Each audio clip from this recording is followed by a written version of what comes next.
Hey there, welcome to How to Login. I hope you all are doing well.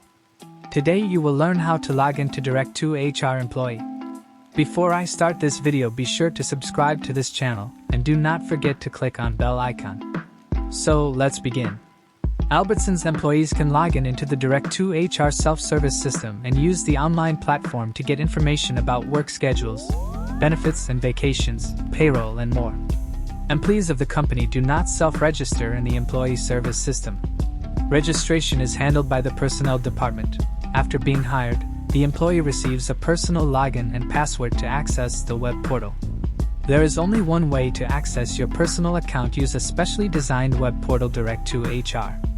So, to log into Direct2Hr employee portal, all you have to do is open your browser in your Android or iPhone and type direct2hr.opc.albertsons.com in the search bar and hit enter. Now type your Albertsons employee number or user login and password in the respective area and tap on Sign In button. This is how you use your Albertsons employee login portal from its official website and check their features. I hope you guys liked this video. I will see you in the next one. Thank you guys for watching this video, and make sure to subscribe this channel and don't forget to hit the bell icon.